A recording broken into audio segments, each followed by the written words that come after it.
When did you have to choose between your wife and your best friend? And I had to decide between staying in my marriage or standing by the truth. I knew something was wrong the second I walked in the door that Friday night. Lisa was curled up, on the couch, knees to her chest, face swollen from crying. Through sobs, she said, "Dan came over Tuesday when you were at work. He was drunk, and he forced himself on me."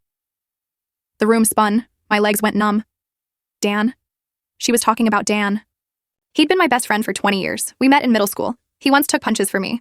When my mom had her stroke, he sat with me in that hospital waiting room for 14 hours straight. He was getting married in 3 weeks. I'd already memorized my best man speech. Lisa shook while giving details that made me sick. She claimed, he smelled like whiskey, pushed past her and wore certain jeans. But Dan hadn't touched alcohol in 9 years. I was there when he dumped out every bottle in his apartment after a cop gave him a warning back in college. He asked me to witness it because he said he needed accountability. I told Lisa maybe we should talk to Dan before going to the police. She exploded. "You're calling me a liar?" She screamed and hurled a wine glass against the wall. "It's him or me. Choose right now." I had never seen her like that, and it terrified me. Her mother drove up the next morning, walked in like I was harboring a criminal, and wouldn't even look me in the eye. My phone buzzed nonstop with calls from Dan. When I finally answered, his voice cracked. He said police had questioned him. The school suspended him, and he had no idea what was going on. In the background, I heard Jennifer, his fiancée, telling him it would be okay. Dan swore he never even went to my house alone. Lisa filed a police report Saturday. Dan texted me that he hired a lawyer using their honeymoon money. Meanwhile, Lisa posted online about being a survivor, went to therapy, and came home with trauma. Worksheets. Friends chose sides quickly, and most believed her.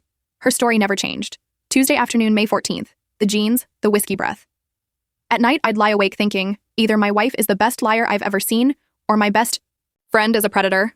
3 awful weeks later, Dan called again. His voice sounded different this time.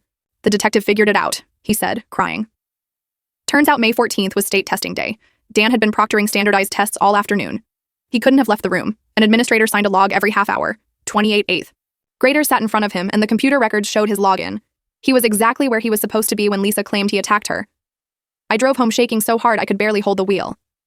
When I told Lisa what the detective found, her face went blank. She tried saying maybe she got the dates wrong. When I said they checked other days, she switched her story again, then again, until she just stopped. Finally, she admitted in a key, flat voice, "I just wanted him gone. Your friendship made me feel like I came second." The prosecutor dropped everything, and the district gave Dan his job back. But when we met for coffee, I could tell something in him had changed. Jennifer stayed, but they postponed their wedding. I filed for divorce the same day Lisa confessed, and she moved back with her mother. Dan and I still see each other sometimes. But it's not the same. No matter what, we both know she took something we'll never get back. Full story on the channel. Link below. Click now and watch what happened next.